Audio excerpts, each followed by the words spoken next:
आपको याद रखना है कि इन सब नशों के पीछे स्पिरिट्स हैं जो आपको गुनाह करने पर उकसाती हैं। शराब के पीछे अलग स्पिरिट है, सिगरेट नोशी के पीछे इसी तरह से अलग एक स्पिरिट है, इसी तरह हर बुराई के पीछे एक डेडिकेटेड स्पिरिट है जिसके नीचे लश्करों के लश्कर काम करते हैं।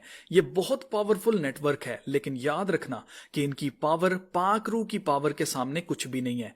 इसलिए पाक रूह हासिल करने के लिए मेहनत करें, ना कि जिस्मानी इरादों से जिस्म को कंट्रोल करने की कोशिश करें।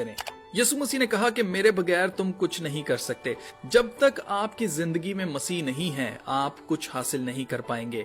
खुदा के कलाम में लिखा है, खुदावंद पर तवक्कल कर तो तेरे इरादे कायम रहेंगे। फिर जो भी आप प्लान बनाएंगे, जब आपके पास पाक रूह होगा तो आपके प्लान्स जो हैं वो कायम रहेंगे। जब तक आप खुद पर भरोसा रखेंगे, आप कुछ हासिल नहीं कर सकेंगे। ये मोटिवेशनल स्पीकर्स आपको क्या कहते हैं? खुद पर भरोसा रखना सीखें, खुद पर भरोसा रखें, विल पावर, विल पावर। आज तक जो भी चीजें उन्होंने आपसे कही हैं, क्या वो आपकी जिंदगी में काम की हैं? नहीं की ना। इसीलिए नहीं की क्योंकि वो आपको झूठ बताते हैं, वो आपको चाहते ही नहीं है कि आप कामयाब हों। इसलिए जब तक आप खुद पर भरोसा रखेंगे, आप कुछ भी हासिल नहीं कर सकेंगे।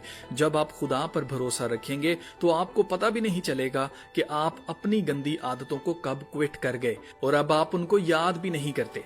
पौलुस रसूल कहते हैं, मैं मसीह में सब कुछ कर सकता हूं जो मुझे ताकत देता है। इसलिए बड़ी बड़ी कॉरपोरेशंस के जाल में मत फंसें। आज और अभी से अपनी जिंदगी मसीह को दें और वो आपको पाक रूह इनाम में देगा।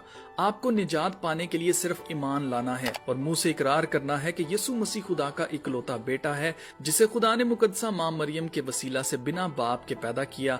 वो गुनाह से पाक था। उसने आपके पास्ट, प्रेजेंट, फ्यूचर तमाम गुनाह अपने ऊपर उठा लिए और उन्हें सलीब पर कीलों से ठोक दिया। उसने अपनी जान आपके लिए कुर्बान की।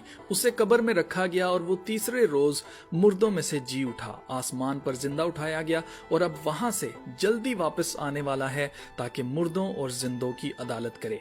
अगर आप ये इकरार करते हैं तो आप सेव्ड हैं, क्योंकि जैसे बागे अदन में अम्मा हवा और अब्बा आदम ने गुनाह किया और जहान में मौत आई, ऐसे ही यीशु मसीह के वसीला से हमेशा की जिंदगी हमें मिलती है।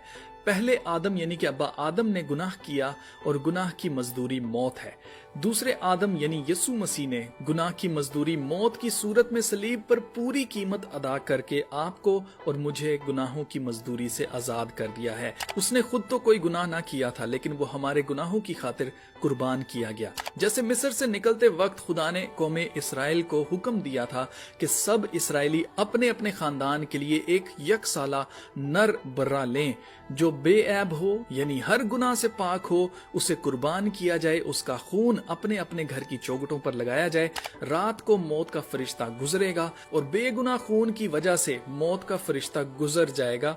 और यही हुआ उस रात। मिस्र में सबके पहलौठे मारे गए, लेकिन इसराइलियों में से किसी के घर भी मौत नहीं हुई, क्योंकि मौत का फरिश्ता खून को देखकर गुजर गया। ऐसे ही मसीह को खुदा का बर्रा कहा गया है, जो जहान के गुनाह उठा लिए जाता है। यीशु मसीह के बेगुनाह खून के वसीला से मौत का फरिश्ता गुजर जाता है और यही रास्ता खुदा ने हमारे लिए बनाया है ताकि हम हमेशा की जिंदगी पाएं, ना कि मौत।